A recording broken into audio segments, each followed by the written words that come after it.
So, welcome to another show, guys. Today we've got Harvey Wizard. As you can see, he's going for presidency in 2024.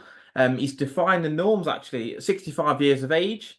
He's an author, internet millionaire, philanthropist, globetrotting stand-up comedian, the whole host of things, to be fair. So, it's going to be interesting to have him on the show.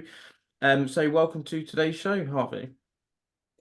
Hello, thanks for having you. Hopefully, I can bring some mirth, perhaps, and maybe some interesting information. Who knows? I could tell you the story of why I do these podcasts if you Let's start want. there. Let's start there. All right. This is something that happened to me when I was about 25. And it segues into what my real message is, that success is simply doing what others are too scared, unwilling, or um, or unable to do, unable, unwilling, or too scared to do. And if you're willing to do things that others won't, it's amazing what you can accomplish. And I was 25. I had mentioned to you before that I'm actually 5'3", which is a huge disability, and especially in America, and most men will agree. I've even seen tall comedians talk about what a horrible life it is to be a short man in America. So but how did I solve the problem? I was working in an ad agency and I decided I would use what I knew from advertising to promote myself.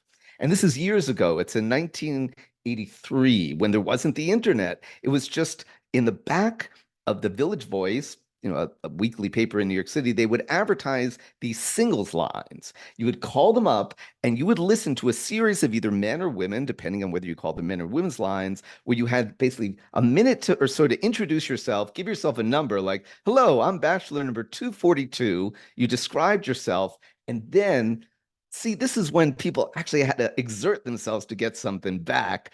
You would actually have to write a letter to that person. You can enclose the photo or not, put it in an envelope, wrap that envelope in $1 for the service, and send it in another envelope to the service. And every week, once you'd paid your $30 or so to advertise yourself, you would get letters in your mailbox. And I'm sorry, but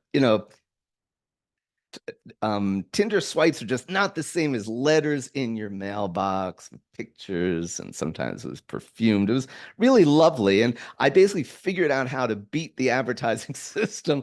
And it came down to just be funny. That when people are going out to, and here's some dating advice. By the time you're on a dating service, you're probably somewhat desperate or you wouldn't be there. This is the God's honest truth, okay? But the problem is that once you let your desperation show, all is lost. All is lost. You need to sell yourself as a fun time. You can talk about, yes, I've got a job, but you're going to have fun. We're going to have fun. And most people who do their Tinder, whatever, it doesn't sound like fun, right? It's going to be an interrogation. So I was like, you be funny, you have fun, because having done that, I basically got myself married in 3 weeks. And that's why I was there at a singles dance, because my new wife had promised her friend she'd be wing woman for her at the singles dance, and they had bought the tickets about 5 weeks in advance, and my friend wouldn't let my new wife out of the gig, and somehow she dragged me along. So I'm there, the most, how awkward is that, being hanging out as newly married at a singles dance? What are you going to do? Who are you going to talk to? And I'm there, and I see among the awkward men a guy I haven't seen since high school, this guy named Jay. And not that we were friends, but just anything to get me out of the awkwardness and discomfort. I start a conversation. Hey, Jay, how you doing? Hey, what's going on? Oh, I got married last week. So what are you doing at this singles dance? Well, I just did it so fast because I figured out how to do it. You go on these services, you time it like this, you do the funny ad, blah, blah, blah, blah, blah, blah. I don't see him for 6 years, right? Just a random conversation. I'm on the Upper East Side of Manhattan. He's walking toward me with a beautiful woman walking next to him in a baby carriage. And he comes over to me and he says, Harvey, I was just thinking about you. And I said, well, that's nice of you to say, Jay, but that's a little weird because, we don't really hang out. I mean, I just knew you in Hebrew school. He goes, remember that conversation? I went out, did exactly what you said, and look at my beautiful wife and look at my beautiful baby. And I always think of them. I always think of you, rather, when I look at them. Oh my God, I gotta. And then, of course, he pulled me aside And he said, Harvey, you're amazing. Now, if you could, do you think there's any way you could get me a mistress who keeps her legs open and her mouth shut?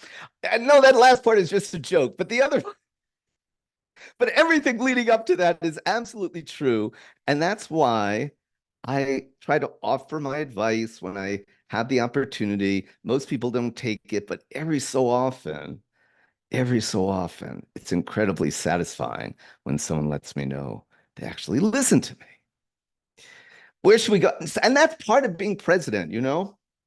I mean, there's Because, loads to unpack there. I mean, well, first of all, I think with the okay. dating stuff you said about the desperation, I think this is a big problem though with dating apps. For example, most men are invisible to women. Like you said, if people are under a certain height or over a certain age or under a certain income bracket, or looks wise, whatever it's going to be. And as you said, how can you stand out from the crowd? How can you sell what you do have to make yourself fun, exciting, enticing to be able to attract someone of the opposite sex?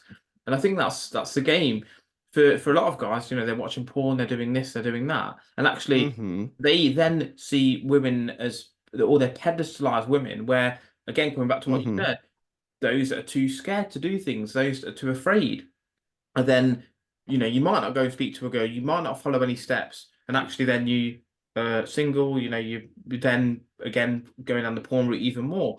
So it is all about self-image and self-perception, and as we talked about off air, limiting beliefs. And actually, as you said earlier, it's you're 5'3", but you looked at that as how can I use this to the best of its ability, as opposed to self-deprecating victim mentality of, oh, actually, I'm never going to find anyone. What can I do? You know, No, that gives me too does much that make credit. sense? That gives me too much credit that I can't accept. Do you think? It does. Well, because the truth is I did get married. I did get married relatively quickly, you know, to somebody who, in retrospect, I wasn't particularly attracted to, and I really just still thought it was the best I could get. I mean, I was happy because I hadn't been on a date in 3 years and I was married in a few weeks, you know. But like I said, in retrospect, I made a bad choice. I chose below me someone that I wasn't really even into because I thought it was the best I could get. And I didn't really come to this realization, and my whole life didn't really change until I was 53. As I tell people, I wasn't always this pretty. And if you see a picture of me from 20 years ago, I look older, significantly less happy, and not as freaking attractive, to be honest. Now, and so there's two sides of it. One, you want to do everything you can to make yourself as attractive as possible.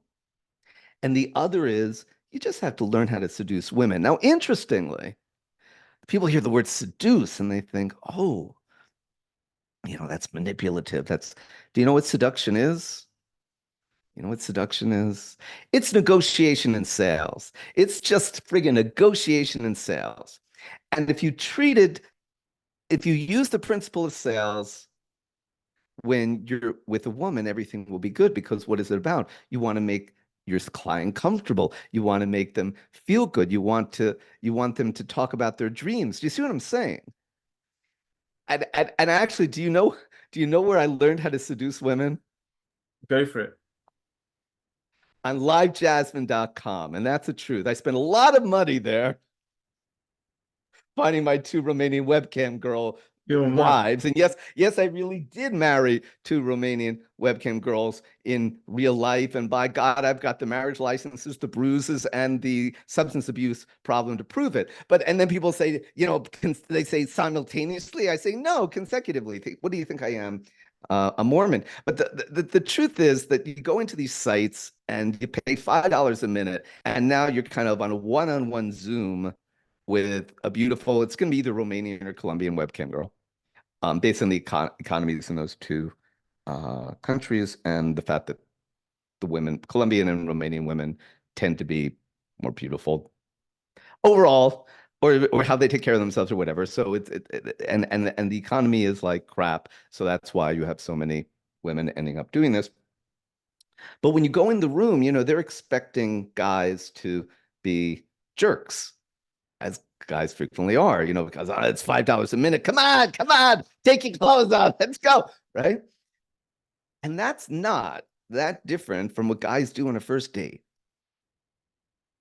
right? Because their mind is always, I want to get fucked at the end of. Oh, I'm sorry. Can I say that on your? I have to ask Of about course you can. Absolutely. rules. Well, it's not always, of course. Some people say, please don't. Yeah, So, no. but anyway, so the point is, if that's, if you're aiming that way, it's probably not going to work.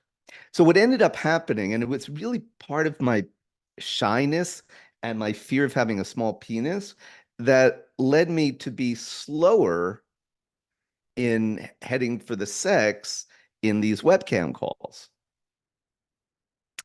And it was actually the webcam girl who, after a period of time, two things happened.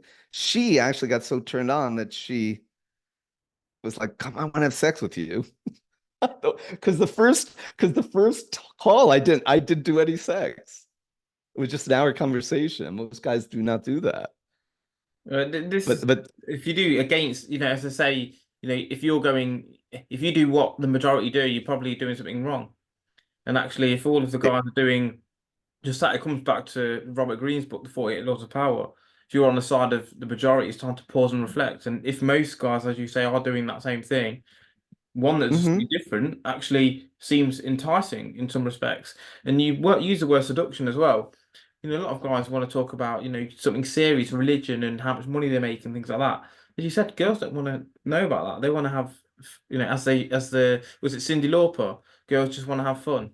Just right. Yeah, no, absolutely. It's you see, it's a matter of sequence. And this is the same thing about sales. So many things that people do, right? How will you screw up it? You get on a sales call if the first thing the client feels when you get on the call with them is that you're desperate and you want their money, you're pretty much already lost, Yeah, exactly. right? And it Yeah. just comes back to wording as well. Like you wouldn't say, "Do you want to take this or not?" You would say, "Do you want the red one or the green one?" For example, because they both of those things are pointing to an option where they actually take action. If Hmm. you're saying something Right. or not, they will always go for not. If that makes sense. So it's not necessarily manipulation, but it's that your use of language can create a situation that will give you the ability to actually, as you say, close a deal in that respect. Right. And part of it, and it is in my presidential campaign, but I found it useful in many, many things when I talk about this brutal honesty. Um, the brutal honesty is something that I developed really as part of becoming a good stand-up, in that truth, rather, truth is the basis of the best humor, right? Yeah, The absolutely. best humor is when truth is exposed, is exposed to someone. And and again, if you don't um if you don't do it maliciously, it's remarkable what you can say to people in an audience and make them laugh, you know? I mean, even in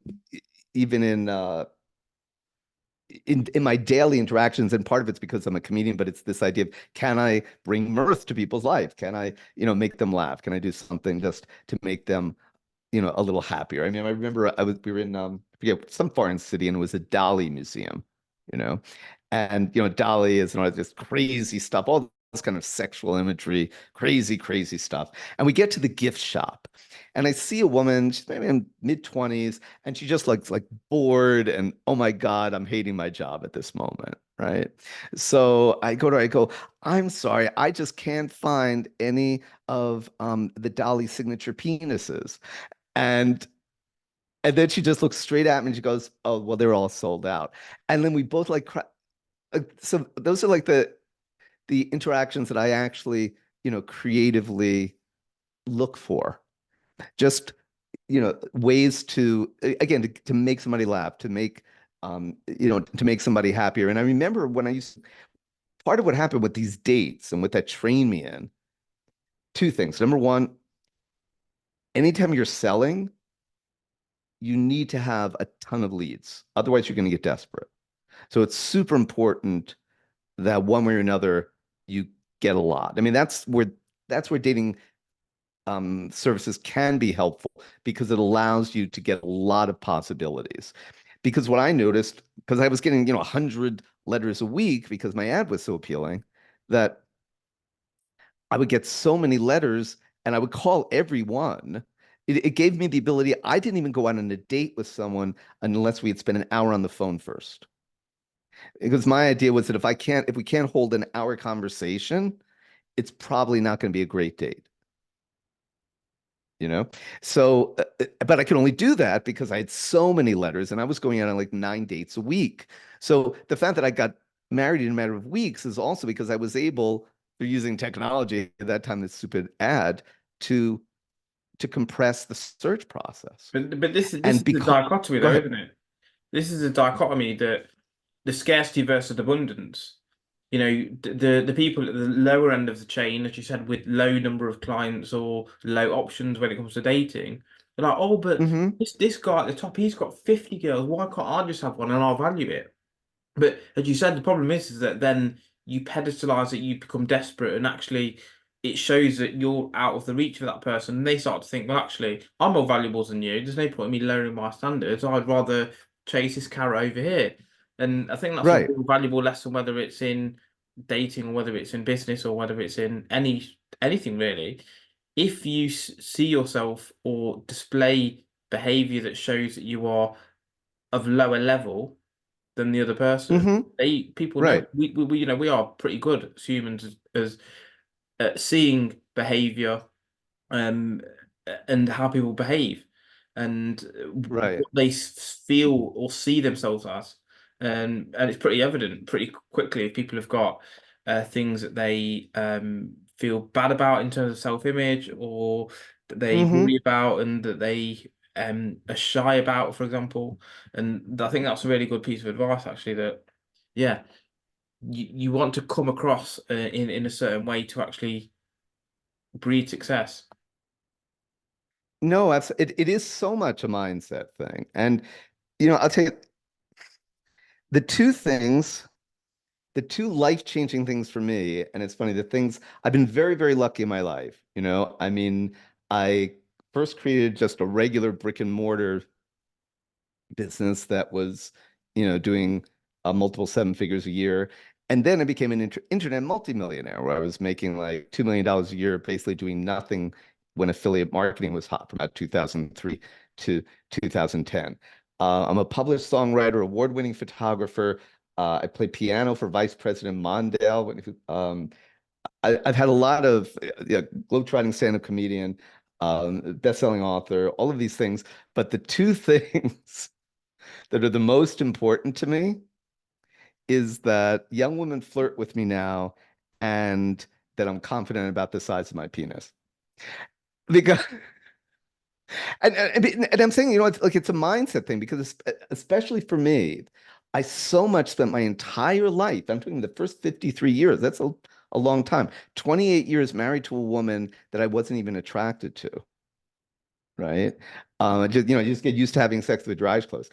But but because of what I thought about myself, you know, and that when I was 53, just the fact that this 25-year-old Romanian webcam girl, and I don't even care if she was lying. See, that's the interesting thing. Sometimes it doesn't matter if it was a lie, that you find it becomes a door.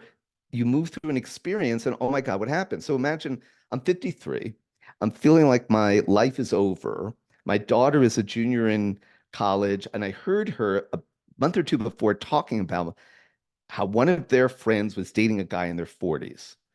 I'm like, oh, that's so disgusting. So, you hear these things like these girls, early 20s, in their mind, I'm disgusting. Right? Because I'm like 53. Oh no, I'm about 20 pounds heavier than I am because I'm 5'3". You'd see it. I was gray. I looked like a typical middle-aged guy, on the road to die. The decline, yeah. And yeah, and part of it was just luck. And that's something that you do need sometimes in life. And luck was that someone gave me the wrong pill. A doctor gave me the wrong pill. He put me on Prozac. This is when I'm 53. I was already on an antidepressant because of being married to a woman I wasn't attracted to for 28 years and all. And and there's some negative side effects from the depressant. He says, well, why don't we try Prozac? Long story short, you should never take Prozac if you have any level of bipolar. And I never knew I was bipolar, but it was because it's very low level, but enough so that when I took the Prozac, it sent me into a sort of manic episode. Whereupon I got written up in Entrepreneur Magazine. In the same 3 month period, I figured out how to fix all of our building's problems that the lawyers couldn't fix. And I suddenly became a sex maniac who ended up on these porn sites with these young women who, for whatever reason, gave me some encouragement. That's really, I mean, the woman who changed my life is actually a porn star because I didn't know this existed. Imagine, and this is years before people knew this. As I mentioned, I had an unhappy marriage, so I did a lot of porn consumption during those years. And there was a particular porn actress who was like my ultimate fantasy. I mean, most guys probably, if they do enough porn, they have, that's the girl, right? And then I go onto this site where, because the economy was changing now, for only $5 a minute, I can actually have a private Zoom interaction with this porn star. So I'm excited to just get in the same room with her. And then, of course, she asks me to get naked and fuck her. And I'm like, I don't know, I'm ready, and she basically encourages me, She's a good salesperson, you see. And whether she was lying about me being actually pretty sizable, it didn't friggin' matter because I started to believe it. This is it. And then and then other women, see, so the more positive, so I get a little bit of positive reinforcement, then I get better, and then more positive reinforcement. Next thing I know, I'm married, right? And then because of in Romania, they're very image conscious. So these two Romanian Wimcam girls, those 2 years each, effectively transform me into what I look like now.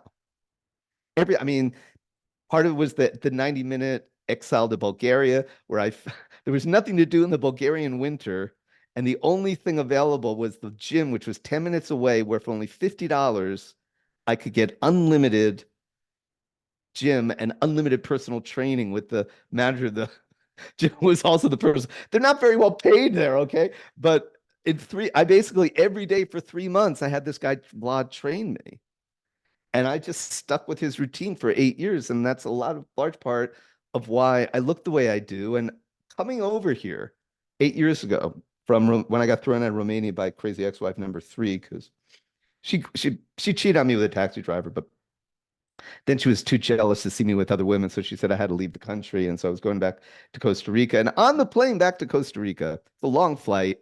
And I'm sitting next to this 25-year-old Slovenian woman in the very back row of the airplane, and there's only two of us in the 3 seat, which is only important when I tell you what happened. So we're talking and talking, and again, I'm just chatting. We're having fun.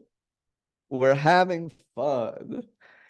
And actually, I'm on the way to meet who became my wife. We've been communicating on Skype for a month before. And that's relevant because when the lights go down and we put our blankets on, and after a minute, I feel a hand on my hand, holding my hand. And I swear to God, even then, my mindset was such, I'm thinking, oh, she knows I'm 30 years older than her. She's European. She's probably just friendly. And then, but of course, then the hand starts working its way down my crotch, and I have to put a stop to it. But oh my God, and my Jewish lawyer is still fighting for recognition from the Mile High Club on that one, although nothing actually happened. But just to be asked, I mean, just at that point, I was like 57, just to have this, you know, and interestingly, it happens to me all the time now. And it's one of the greatest joys of my life because it's that thing in your life that you figured you would never ever have. This, Yeah, I'm smart. I know how to make money, but women just don't like me. the thing is, And with the thing, I go think ahead. with men, they don't realize actually, like they say, what obviously men like a fine wine. We get better with age. If you look at a lot of actors, for example, they look better now than they did at 18. Women did the other way around. After 40, 45, the biological clock is ticking. And this is what a lot of men don't realize. If they are so obsessed with women at a young age. I need women now. I need women now. I need women now. Hmm. Actually, what they don't realize, if they actually spent that 5 or 10 years working on themselves to elevate themselves to a point, and even if they're 40 years of age, they actually have a lot more of a pick than they realize they will have at that age. And you're a testament, Yeah. even at 65. And this is what people really need to realize. There's no, you don't need to chase women necessarily at that young age. If you develop yourself into someone valuable, then the attraction, as you said, can happen.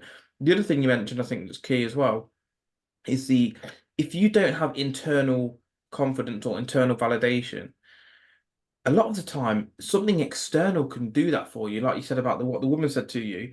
And there's been studies done on this with kids as well, where the kids are told by the parents, "Oh, you're great, I love you," and all this, and they outperform the kids that are told, "You're thick, you're stupid," etc., etc. Because Hmm. although we don't like to admit that people and what they say about us and how they make us feel affects us, it does, unless you're very, Of very course. thick-skinned. So can you put yourself in positions where you're going to look favorable so you can build that confidence, if that makes sense? So I think that's a really important thing as well. If you can't, if you're not in a good place, can you control the situation to change your perspective? As you said, I think again, I don't know if you said this on there, but about your average height. Do you want to detail that as well, and how that changed your Yeah. perspective? Yeah. Well, this is the thing I do have to say though, on top of, because again, it's a paradox. Unfortunately, the prettier you are, the prettier, for the most part, the prettier the women you get to fuck. And again, this every guy is different, but I've learned a lot about how guys are since I've been through these different experiences since I am 65. I had a lawyer who's a good friend of mine. Sadly, he died a few years ago, because of diabetes. And to me, that I now have high sugar, and some ways of dying, I think, are just stupid, right? Like if you know you've got diabetes, you shouldn't be eating sugar. I mean, and basically he ate, he loved to eat. He didn't really take care of himself that well. Then he got pneumonia and he died because he was so weak and right. But anyway, I bring him up because we used to have these talks about women and what men like. And for him, at least, because I would talk about how I would actually how I had used prostitutes, because sometimes it's just more direct. It's like this much money and this is what you get for it. The experience I had with my two Romanian webcam girls, even my first wife, was one of just unlimited. They were unlimited in terms of what they wanted in terms of money, unlimited, you know. And um, but what I'm saying, so yes, if you have a lot of money and you don't look so good, you may find a woman who will open her legs for you. That's what my lawyer said. He goes, I don't care, just as long as they open their legs, I don't care. I said, no, I wanted to at least feel like they're attracted to me. I mean, so when I would hire a prostitute, I would always have, this is serious, I would have flowers, candy, a bubble bath ready. Um, yeah, see, I would even try to, and what I found was that if I could seduce the prostitute just a little, it was it was to me a better experience for both of us, right? Because I'm like, and that was one of the things I had learned about these webcam girl things, is that they're pretending to have sex, but hell, they've gotta, they're there in a bed, and do they want to enjoy it or not? And that's part of how you approach them. And if suddenly, like, oh, you care about me, oh, you care about me, oh, you care about me, and you look good. Because women are not as visual. It's mostly emotional. But what I never wanted to be, I had the psychologist who told me this story about a woman in her 50s who had married a guy that she found disgusting. He was like 70, 80 or something. And she knew exactly how much whiskey she had to drink to fuck him, because she made the choice that he was going to die and her life was going to be great in 20 years. And I never wanted to be that guy, I never wanted to be. So, and interestingly, it came with a little bit of research and things you find. My hair in front, and the reason why I wear it a little bit high is is basically a gift back to myself. This is a $4,000 hair transplant from Dr. Felix in Romania. He is the hair transplant doctor to the stars in Romania, like the guy who does the news anchor's hair and the soccer player's hair. And yeah. So that 4,000. 20,000 overall. I had my nose done above the eye, below the eye, neck liposuction. Very, very important for older guys because when the area under your chin gets all fatty, you lose your nice, strong jaw. See? And my biggest secret of all, really, well, the hair dye is obvious. Just, every couple of weeks, hair cut and colored. But there's a product called Black Beard for Men, beard mascara. Takes about 5 minutes to put on. It's a little bit waxy. So if you jump in a pool, like it won't run off, it won't do a Rudy Giuliani on you. It's made not to Rudy Giuliani, but it gives me when people meet me, so it's all those things together. It takes me a little longer in the morning to get ready, but I'm willing at 65 to go out into the world and people mostly approaching me like I'm 45 and pretty much getting flirted by, well, I'm an equal opportunity enticer, actually, especially here here in Costa Rica. My comedy name is Papi Azúcar, which means sugar daddy, which is kind of making joke of my situation because my wife, I haven't mentioned that, put me in the BW30 club. I don't know if you've heard it. It's an exclusive club for men who are banging women 30 years younger than them. But you have to bring legal proof, and marrying my wife at least let me do that. Poor Vladimir Putin and Mick Jagger, because you need that legal proof, and it can be hard to get a notarized letter from the woman you're banging in a cheap hotel room. But given all that, um, so when like this year, my 64th year, I got something I'd never gotten before, dick pics on my phone. It turns out that some people here in Costa Rica take Papi Azúcar the wrong way, but I just had to make it clear I'm not a backdoor kind of guy. I mean, I wouldn't even consider it unless it was a very, very feminine chick with a dick without obvious Adam's apple. But so it's been in this wondrous life, of and then the thing with my penis, because I just didn't know, and it's so sad. I didn't get Eagle Scout because of my penis. That was one of the achievements I didn't pull off. I was two merit badges away, and it's like years, all these merit badges. I didn't get I didn't get Eagle Scout because the um I didn't have swimming or life or swimming or life saving, both of which required taking classes and going to the pool. And the problem was when I was about ninth grade, first time in a gym locker room, and what I saw around me was absolutely horrifying because what it meant was by comparison, I had a teeny weeny peeny, and there was no way I was going into a pool locker room and showing that off. I never got the merit badges. I never became an Eagle Scout. It's one of those things, regrets left with me my entire life. Then I married this woman for 28 years. It may have been her 33 sexual partners before me. Let's just say there wasn't a lot of love or friction between us. And so it just confirmed my worst thoughts about myself. But it was really in between crazy ex-wife number 2 and number 3. I was in Romania taking advantage of the services. Well, the point is, my epiphany came in the arms of a Romanian prostitute. Now, that's not quite true. It wasn't in her arms. I was fucking her doggy at the time, but I asked her politely if I could fuck her a little harder. And the moment that she looked back to me and said, well, sweet Svetlana, she said, well, all right, but not with the whole thing. Not with the whole thing. And that was the defining moment of my life. That was when I knew for sure that I had an enormous penis. And I also knew for sure that my ex-wife was looser than a Romanian whore. But anyway, you know, I'm talking about how we transform the way we see ourselves, you know?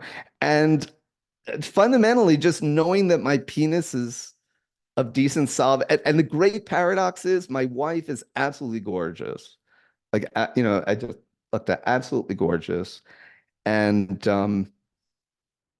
unfortunately, we're down to an every other day sex schedule because she needs time for recuperation, and that's the actual truth. Because That's of my marriage big for you, dick. though, mate. So there, you see how all those things that you thought were impossible. And again, it's all how you evaluate. Here's the cool thing. How many of your listeners would like to be able to make as many millions of dollars as they want, legally tax-free without even having to fill out much of a tax form. I think Doesn't everyone, that, yeah, but I think the thing is like for most yes, people go ahead. is so this is my dichotomy with this is okay. So imagine a guy called Steve. He's a multi-billionaire, but Sure. he made that or didn't make it. He inherited Hmm. that from his dad. Yep. For most people, they wouldn't respect that individual. Now, you could ask a guy that I'll do this as an experiment. Oh, this is guy, I can't remember the name I gave, but John, let's say, he's made $100 billion and it's basically inherited it from his parents. Do you respect him? And they'll say no because it came too easy. So a lot of the thing, like obviously you start businesses and you did all of this, books and Yeah, yeah, yeah, and yeah. stuff like that, Uh-huh. and the respect comes from not necessarily the money, but what you had to do in order to create the income. And I think this is what a lot of people do get wrong though, is they are looking for get rich quick schemes that they can just or win the lottery and just make the money. But most lottery winners actually go bankrupt very quickly That's correct. because Exactly. Because they aren't that person to be able to manage that sort of level of wealth.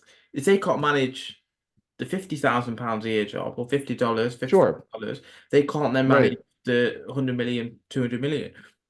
Their understanding of money is not correct. They again are just this hedonistic individual without real substance and don't understand how business works. So for me, the dichotomy is actually I want to get rich as fast as possible, but I also want to do things correctly and develop and Hmm. keep growing. And that's Right. one thing that I think is really important. And I mean, we can extrapolate that to you. You've obviously gone from school, you made this SAT sort of cheat code, as it were, but you're now going for presidency. Can you talk a little bit about Hmm. the presidency and why Sure. you Well, took the over it? presidency is, let me, there was something that was important when you were talking about these things, and I'll get quickly to the presidency. Let me just say about business and where people go wrong. Business is all about what do I have to offer that people want desperately? If what you have to offer is not wanted desperately, your chance of failure is high. And that's why most people fail. It's not about what you have to offer, even. It's where is the match between what you can offer and somebody else needs desperately. You see, for what is a year for people to say, "Oh my God, I don't have a job. I want, I can't make money. I need a side hustle." Clean somebody's house. That's something that most people need desperately. And there's very few people who do it really, really well. People are always changing. So as an example, if you really, really want to make money, and you have no real skills, that's probably something that you can do, or learn how to, detail cars, or something that people really, really need. You have to check and make sure there's not a bunch of people competing for that same thing. Most of the time, people come up with these business ideas or restaurant ideas. They don't even know if people want it. Yeah, And it's then they're, doing and then, simple things well, isn't it? It's doing the simple things better than anyone else. Like the best basketball player in the world or football player, they mhm. just do the simple things better than anyone Right, else. same game, just better. Yeah. Yeah, and a lot of the time, like I like the examples you use there. Cleaning cars and cleaning houses. People Hmm. see themselves as above those sort of jobs. Right, right, I'm right. not Yeah. cleaning my Yeah. toilet. I'm not doing that. I'm Hmm. I'm a manager at Walmart. I'm not doing that stuff. But actually, there is people, if everyone thinks like that, then there's a massive market to get those things done. And this is what people don't understand is yes, you could be the next Elon Musk and making money doing innovation, but you could also be someone Hmm. in fundamental services and expanding and growing that. And yeah, you really need to understand where you are and what you can offer. You probably Right. you probably haven't got the IQ or the infrastructure or network at this point in time to be an Elon Musk or any of the big boy players in that sort of huge business model space, but could you Hmm. make a lifestyle, as you said, cleaning cars or houses or whatever it's going to be? And yeah, Right. And important. and that's in the and that's what I'm saying. See, and now I'm going to admit to how I made when I talk about how I made $30 million selling get rich quick schemes to Trump supporters, I talk him anyway, which I kind of did. And you're like, well, how was that? And I make a joke, but it's largely true, and it's sad. When I was growing up, we said either we'd have three reading groups because I didn't want anybody to be, you know, to be made to feel bad. But of course, you knew which group was which. And the smart kids were the blue group, the middle kids were the yellow group, and the dumb kids were the red group, and following how that worked out in terms of red states. But but I mean, I can look at my own Facebook, and see the dumb kids from high school, and they're pretty much all Trump supporters because it's a beautiful delusion. What he's offering is a beautiful false delusion. There's a lot of weird reasons for it. But among those group of people, they do tend to be pretty easy to manipulate. It's something I'm not proud of doing. I mean, I did it at the time I had the opportunity. And it came from the fact that I was trying to actually, at that time, I was trying to get people to do real businesses. I was like, if you need to make extra money for a family, do this. I had a guy, he was a mechanic. I said, do you have extra space in your driveway? He was like, yeah. I was like, there's your money, baby. Take a ad out in a local paper right alongside where people are looking for used cars. I don't know if this would work anymore. This is pre-internet, right?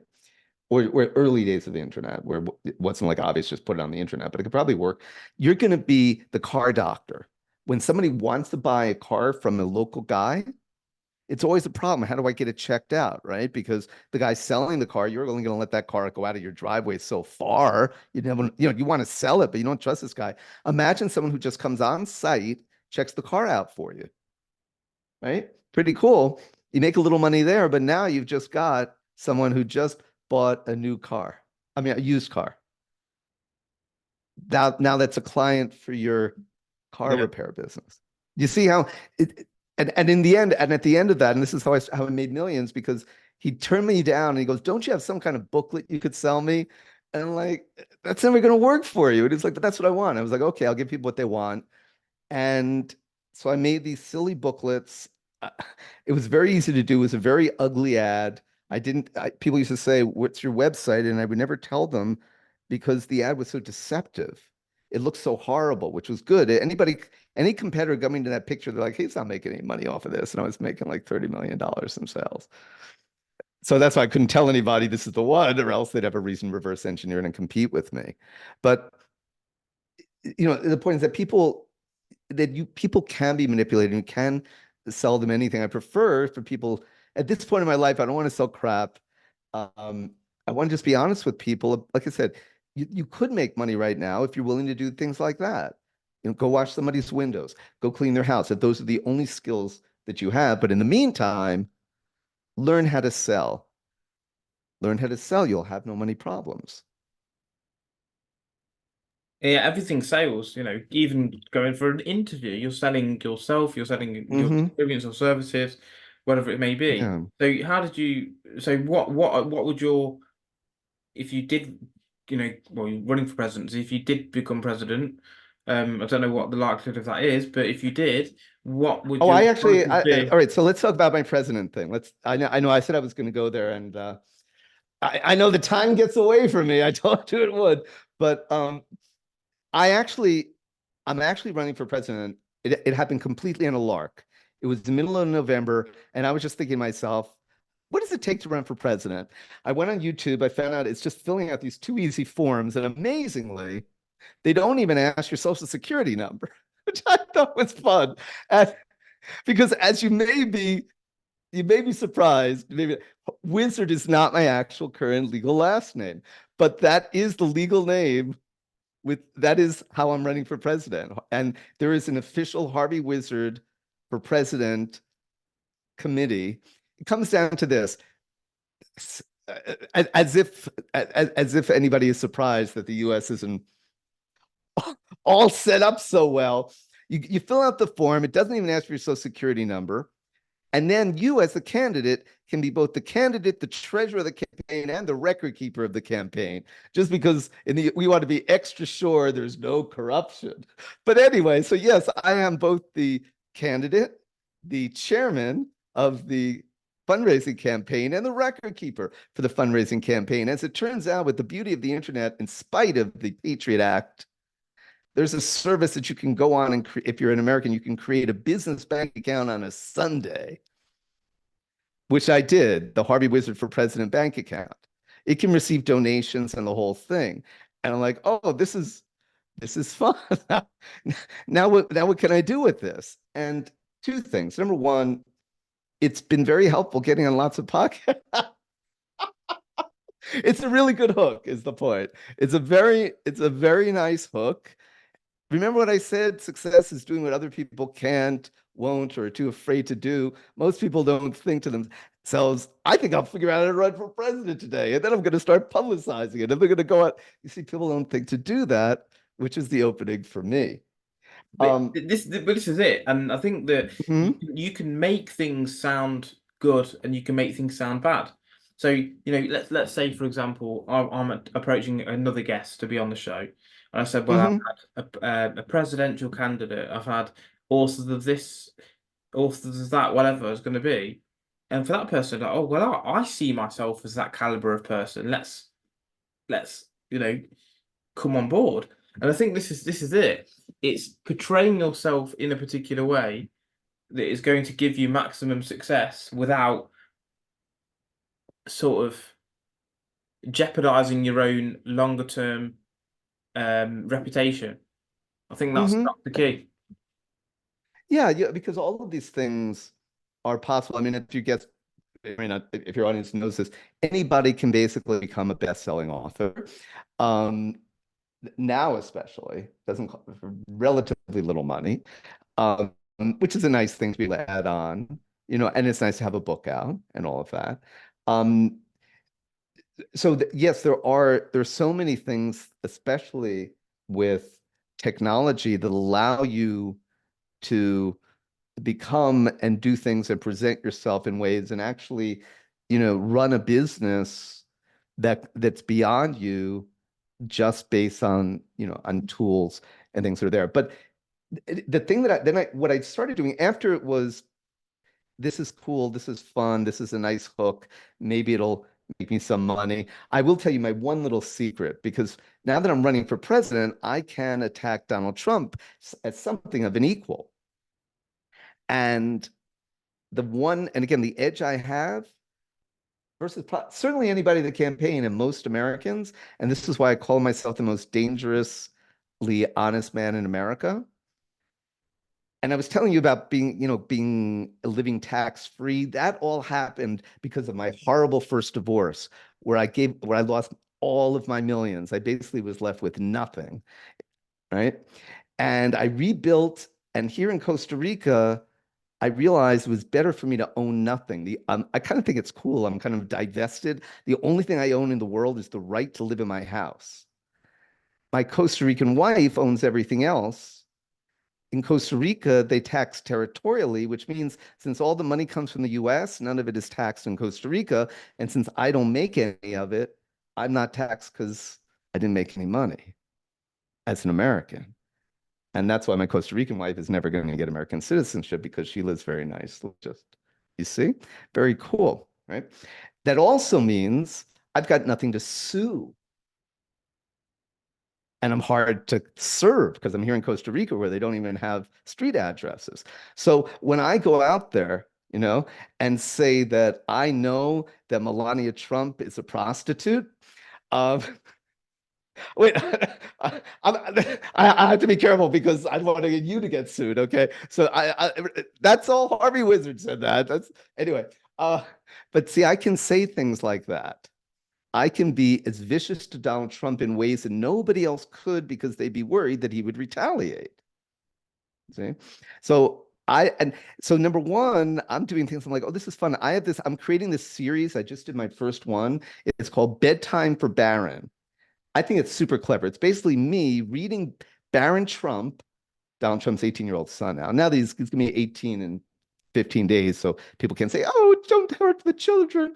But I say he's complicit. I mean, like, don't hurt Barron Trump. The guy is worth what? How many millions? He's fucking complicit. I mean, he's not to get off. But I'm like, okay, I'm just reading him a bedtime story, but the stories come from Mary Trump's book. People outside the US don't know, even people in the US don't know. Mary Trump is a psychologist and Donald Trump's niece. And she basically wrote this book called, How My Family Created the Most Dangerous Man in the World, about all the psychoses and all the evidence of psychoses and all the horrible things he's done in the course of his life is told by his niece, who happens to see the psychological problem. So I create these YouTube videos, these short YouTube videos, where I read selections from Aunt Mary's book to Baron Trump. I just tried one. Within a few days, I got 200 hits. So I'm like, oh, this is cool. I can go the slow route. I don't need to be president in 2024. That would be nice. No one has attempted to become president through the building of a list. Every independent candidate, if you look, because I've checked the history, after I became president candidate, I was like, how could I use this?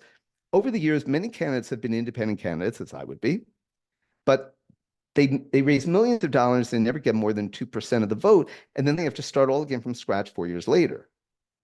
My idea is to do enough good for people and to be known as doing good stuff now and to be known as running for president. Maybe it'll take 12 years, but so what? All good things are worth working for. And in 12 years, I'm also hoping that a lot of those older Trump supporters, the older racists, that they die off. And we know that America is becoming browner, and by 2050, I think whites will be the minority. But give me 12 years, I still have the list that I'm building right now, and if I can get up to 100, 150 million, I mean, you could have everybody just write in your name and you'd win. So again, the idea of, because I said, why am I going to I felt so sorry for all these independent candidates. You raise $2 million every 4 years, you get nothing, and then you have to go raise another 2 million. Well, that doesn't get you anywhere. Nobody can beat the current American political system from one inside it. You have to build it from outside it. If I can reach people through email without having to pay for radio and television advertising, I can win in a way that nobody else can. It may take a little longer, but I actually can do it. Now, isn't that cool?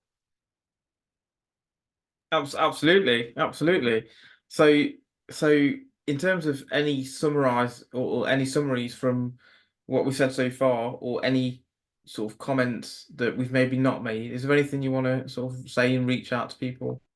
Yeah, you got to get my book, first of all, because a lot of what I've talked about here actually goes step by step in the book, the very specific things you need to do to create businesses that can make millions of dollars.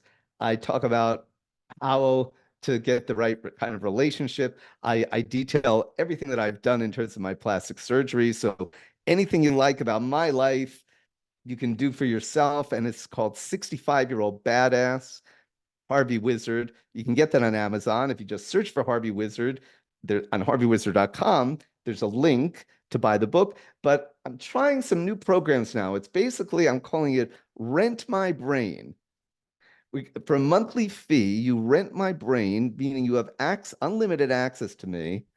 But most of it's going to be email. And if you want to start a business, get a relationship, whatever problem you have, I think I could probably, kind of like a life coaching thing, $1,000 a month. First month, if you don't like it, you get your money back. If I think I can't work with you, I just kick you out. After that, it's $1,000 a month, and you get all of my experience, and hopefully I can steer you out of trouble, and who knows, maybe make you a millionaire. HarveyWizard.com. That's the end of my tip. Love it, love it. So yeah, then reach out to Harvey, and yeah, well, thanks very much, Harvey, for being a valued guest, and yeah, good luck with your presidency. My pleasure. Thanks.